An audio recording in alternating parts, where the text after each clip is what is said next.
हाय नमस्कार everybody. I hope आप सबको पता होगा कि मोदी जी ने आज वंदे भारत ट्रेन लॉन्च करी है। वंदे भारत ट्रेन 2019 से लगातार चर्चा में बना हुआ है ये टॉपिक। आज भी कुछ वंदे भारत ट्रेन हैं वो लॉन्च करी गई हैं। आगे आने वाले समय में बहुत सारी वंदे भारत ट्रेन आपको देखने को मिलेंगी। तो समझिए क्या जरूरत है इसकी, किस चीज को, किस ट्रेन को इसने रिप्लेस किया है, और ये हाई स्पीड ट्रेन है या सेमी हाई स्पीड ट्रेन है, क्या क्या एमिनिटीज इसके अंदर अवेलेबल है। इन सब सारी जानकारी को जुटाने के लिए इस वीडियो में बने रहिए अंत तक। चलिए शुरू करते हैं। सबसे पहले जान लीजिए कि इसका ओरिजिन कहाँ से आया, आइडिया कहाँ से आया कि वंदे भारत ट्रेन हमें चाहिए। तो इंडिया में क्या है, हमारे पास दो ही ब्रांड हुआ करते थे, एक राजधानी, दूसरा है शताब्दी। तो अच्छी ट्रेन थी। 80s के आसपास में शताब्दी हमने लॉन्च करी। शताब्दी कैसी ट्रेन थी ये समझ लीजिए। शताब्दी ऐसी ट्रेन थी जो शॉर्ट डिस्टेंस में रन करती थी और एक सर्टेन स्पीड थी उसकी जो सेमी हाई स्पीड की कैटेगरी में आती थी। तो सबसे पहले वंदे भारत के आइडिया को समझने के लिए जरूरत है आपको कि वंदे भारत ट्रेन ने ना शताब्दी को ही रिप्लेस किया है। धीरे धीरे जो शताब्दी एक्सप्रेस है वो रिप्लेस होती जा रही है। तो ये एक डे टाइम की ट्रेन है, सेमी हाई स्पीड पे ऑपरेट होती है, लेकिन in terms of facilities, amenities ये काफी आगे है शताब्दी एक्सप्रेस। ओके। हिस्ट्री ऐसे है कि हमें इंडिया में ना हाई स्पीड ट्रेन चाहिए थी। हाई स्पीड से पहले सेमी हाई स्पीड ट्रेन चाहिए थी। तो हमने बहुत सारे वेंडर से कांटेक्ट किया, बहुत सारी कंपनी से कांटेक्ट किया। स्पेन हो गया, ऑस्ट्रेलिया हो गया, अमेरिका, जापान, ये सारे, चाइना, ये सारे लोग आए यहाँ पे। इवन ट्रायल्स भी किए हमने। स्पेन की ट्रेन का ट्रायल किया मुंबई के आसपास हमने। और हमने पाया कि सिंगल बिडर्स वो आ रहे हैं, या फिर हमारे हमें जो चाह है, हम जो चाहते हैं वो चीज़ अवेलेबल नहीं है उनके पास में। तो अल्टीमेटली क्या हुआ, ये ट्रायल्स वगैरह आगे बढ़े, लेकिन हमें वो चीज़ नहीं मिल पाई जो चाहिए थी, क्योंकि उनकी कंडीशंस भी थोड़ी सी डिफरेंट रही। तो इंडिया ने प्लान किया कि हम अपनी खुद की ट्रेन बनाएंगे। मेक इन इंडिया का कंसेप्ट तो चल ही रहा था, आप जानते हो। तो मेक इन इंडिया प्लस ये साइड वैक्स की कंपनीज आ नहीं पा रही हैं बहुत ज़्यादा। इन दोनों ने मिलके क्या है, वंदे भारत की नींव डाल दी कि इंडिया में ही बनेगी अब तो ट्रेन, ऐसे करके। ठीक है। तो आईसीएफ आपने नाम सुना होगा, चेन्नई में है इंटीग्रल कोच फैक्ट्री। वहाँ पे ट्रेन बनाए जाते हैं। ईएमयू एक लोकल सर्विस ट्रेन का सेटअप आप बोल सकते हो। तो ये ईएमयू वहाँ पे लोकल ट्रेन के डब्बे बनाए जा रहे थे, उसी में मॉडिफिकेशन करके चीज़ों को और एम्पलीफाई करके वंदे भारत के रूप में निकल गया। तो इसमें आईसीएफ का कंस्ट्रक्शन है जो कुछ चेन्नई में है, और मेक इन इंडिया पूरा मिशन है। तकरीबन 100 करोड़ के आसपास लागत रहती है एक ट्रेन की, जो इंडिया में ही बनती है। आगे चलिए आप। इससे पहले आप समझ लीजिए कि गतिमान एक्सप्रेस है ना, उसका ट्रायल 2016 में ही हो गया था। तो ऑलमोस्ट हम वंदे भारत पे आते आते गतिमान को भी हमने टच कर लिया था, क्योंकि हमारा जो टारगेट था वो था सेमी हाई स्पीड ट्रेन बनाना। तो गतिमान का ट्रायल हुआ, 160 किलोमीटर पर आवर की स्पीड इसने अचीव करी न्यू दिल्ली से आगरा के बीच में, जो कि बहुत अच्छी बात थी। इसी चीज को और फर्दर मॉडिफाई करते करते इसको रिस्ट्रिक्ट किया गया कि 160 पे हम इसको रन नहीं करेंगे, ऐसे ऊपर रन नहीं करेंगे। ट्रायल्स बेशक सक्सेसफुल रहे थे, तो गतिमान को रिस्ट्रिक्ट कर दिया गया। वंदे भारत के ट्रायल्स फिर चालू होना शुरू हो गए, और वंदे भारत ने अपना पहला ट्रायल किया दिल्ली से वाराणसी वाले रूट पे, जहाँ पे 160 प्लस इसने स्पीड तय करी, और काफी अच्छा सक्सेसफुल रहा सब कुछ। लेकिन एक दिक्कत कहाँ पे आई कि वाराणसी से लौटते टाइम पे ना उस ट्रेन की एक दुर्घटना हो गई थी।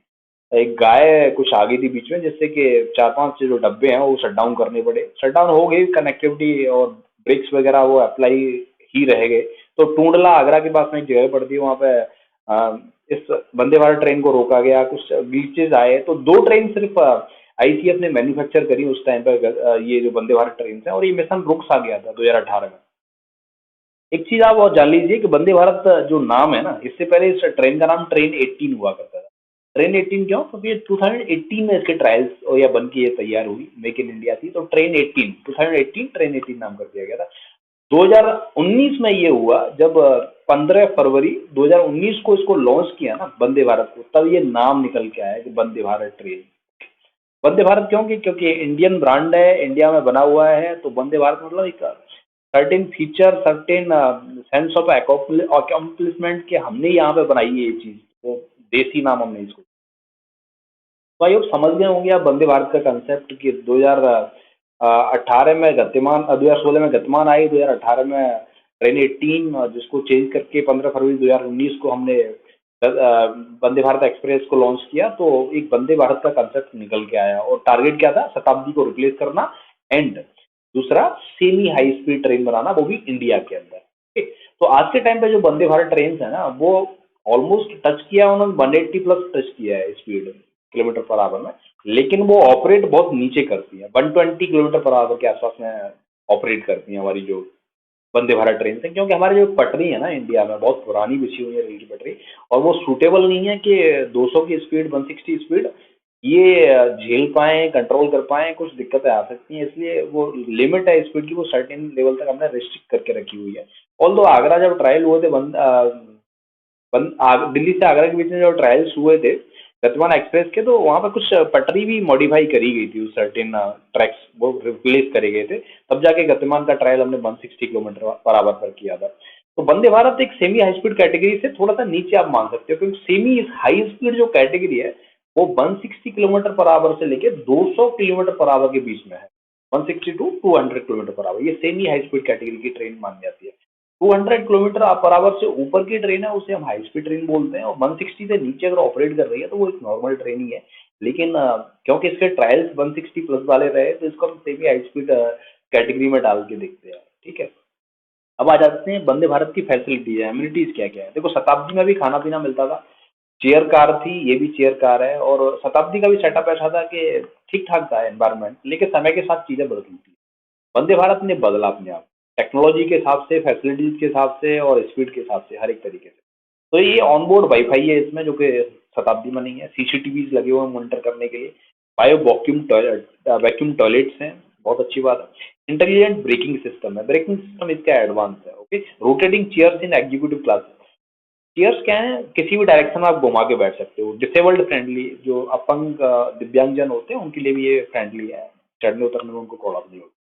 GPS based passenger information system track कर सकते हैं जैसे ट्रेन में ना। तो इंफोटेनमेंट के हिसाब से, वाईफाई के हिसाब से, सीसीटीवी और अदर फैसिलिटीज के हिसाब से, चाहे वो शीशा का साइज ही क्यों ना हो, शीशे का साइज भी बढ़ा कर दिया है इसमें शताब्दी से। तो ये बेहतर ट्रेन है काफी मामलों में, फैसिलिटीज के हिसाब से खासकर। तो लोगों को लुभाती है कि लोग ट्रैवल करें इसमें आके, गाइड करती है लोग।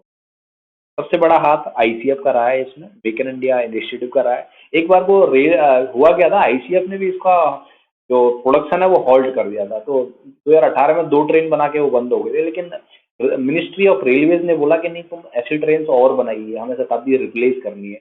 तो ये फाइनली जाके आगे चल के एक सक्सेसफुल मॉडल साबित हुआ हमारे लिए। अब ये चर्चा में क्यों, क्योंकि 24 सितंबर 2023 को, आज ही, ये और 9 नई ट्रेन है ना, वो मोदी जी ने उनका उद्घाटन किया है, उनको फ्लैग ऑफ किया है कि नई 9 वंदे भारत ट्रेन से वो चलाई जाएंगी इन रूट्स पे, जो आप स्क्रीन पर देख पा रहे हैं। तो अच्छी बात है, कनेक्टिविटी जो 500 किलोमीटर के आसपास की कनेक्टिविटी है दो शहरों के बीच में, वो काफी बेहतर होती जा रही है इंडिया के अंदर, बोल सकते हैं बेहतर हो चुकी है। और आगे आने वाले समय में मतलब बहुत ज्यादा वंदे भारत ट्रेन आपको देखने को मिलेंगी, और बढ़िया है, कनेक्टिविटी सुधरेगी, फैसिलिटीज सुधरेंगी समय के साथ में ना, अच्छी बात है। तो काफ़ी रूट्स आप देख रहे होंगे जो काफ़ी कंजेस्टेड रूट्स रहते हैं, वहाँ पर भी ये चल रही हैं, तो ऑलमोस्ट वहाँ पे ट्रैफिक भी कम होगा। टोटल ट्रेन आप आज तक देखो, 2019, 15 फरवरी 2019 से इसको लॉन्च करना शुरू किया था, तो 25 ट्रेन हैं इंडिया के अंदर वंदे भारत जो ऑपरेट करती हैं आज के टाइम। वंदे भारत जो पहली चली थी, मैंने पहले भी डिस्कस किया है, 160 किलोमीटर पर आवर इसने अचीव किया था। 752 किलोमीटर का डिस्टेंस था दिल्ली से वाराणसी के बीच में। ट्रेन 18 इसका नाम था, बाद में चल के इसको वंदे भारत किया गया। तो बढ़िया बात है ये कि हमने इंडिया में कोई ट्रेन बनाई और इतनी स्पीड से 8 घंटे में मात्र दिल्ली से वाराणसी पहुंच जाती है, और क्या चाहिए। ठीक है। और भी स्टोन पेल्टिंग प्रोटेक्शन भी इसमें है, कोई पत्थर मारे तो उसका रिस्ट्रिक्शन का असर है वो नहीं होगा। और और भी बहुत सारी चीज़ें, जैसे जीपीएस इनेबल्ड हमने डिस्कस किया। चेयर कार, 16 कोचेज होते हैं एक ट्रेन के अंदर, ये अलग अलग खासियत है इस ट्रेन की। कंक्लूजन आप सोच सकते हो कि देखो, चाइना, जापान, बहुत सारे कंट्रीज हैं बुलेट ट्रेन ऑपरेट कर रहे हैं, 400, 500, 600, 700 स्पीड किलोमीटर पर आवर की स्पीड से वो दौड़ाते हैं अपनी बुलेट ट्रेन को। इंडिया में भी ऑलमोस्ट आई गई बुलेट ट्रेन, काम चल रहा है बहुत तेजी से। मुंबई वाले रूट पे वो ऑपरेट करेगी, अहमदाबाद से मुंबई के लिए। तो लेकिन थोड़ा सा टाइम लगेगा, उससे पहले सेमी हाई स्पीड जो ट्रेन है उसका होना बहुत जरूरी है हमारे यहाँ पे ना। तो क्योंकि बुलेट ट्रेन का किराया भी थोड़ा सा ज़्यादा रहने वाला है, तो सेमी हाई स्पीड कम से कम एक ऐसी रेंज में आ रही है कि हमारी जेब पे ज़्यादा वजन नहीं डालेगी। तो आसपास की कंट्रीज बुलेट ट्रेन पे पहुंच गए, तो हमें कम से कम एक अपनी बनाई हुई सेमी हाई स्पीड ट्रेन तो ऑपरेट करनी चाहिए ना। तो एक सेंस ऑफ फुलफिलमेंट है कम से कम कि हमारे देश की बनी हुई सेमी हाई स्पीड ट्रेन है जिसने ट्रेवल टाइम काफ़ी कम कर दिया है। आई होप कि फ्यूचर में चल के बुलेट ट्रेन भी आए और वो इंडिया में बने, जापान चाइना से ना लेके आए, तो बहुत अच्छा लगेगा। तो इंडियन रेलवेज पहले आगे था रेवेन्यू जनरेट करने में, आज भी आगे है। थोड़ा सा सपोर्ट की ज़्यादा ज़रूरत है गवर्नमेंट की, जो कि आज के टाइम में मिल भी रही है कई हद तक, आप बोल सकते हैं। तो बेनिफिट वेंचर है, करोड़ों रुपए रोजाना ये कमा रहे हैं, ये घाटे का सौदा नहीं है। आई होप कि आप सब भी एक दिन वंदे भारत में ट्रेवल करें और अपने रिव्यूज कमेंट बॉक्स में लिखें यहाँ पे आके कि कैसा लगा आपको। लास्ट में एक क्वेश्चन मैं आपके लिए छोड़ रहा हूँ, वेयर इज आईसीएफ लोकेटेड? काफी बार मैंने डिस्कस किया है आईसीएफ का योगदान, आईसीएफ का रोल, तो बताइए आईसीएफ कहाँ पे है इंडिया के अंदर। ओके, और जो करेक्ट आंसर है उसको टाइप कर दीजिए कमेंट बॉक्स में। ऐसी वीडियोज अगर आप रेगुलरली चाहते हैं या फिर इंटरेस्टेड हैं ऐसे टॉपिक्स में जो करंट में बने रहते हैं, उनको एलाबोरेट तरीके से कवर करना चाहते हैं, तो please do subscribe my channel इसको मेट के भी, क्योंकि आए दिन मैं ऐसे टॉपिक्स बनाता रहता हूँ आपकी जानकारी के लिए। Okay, thanks for watching.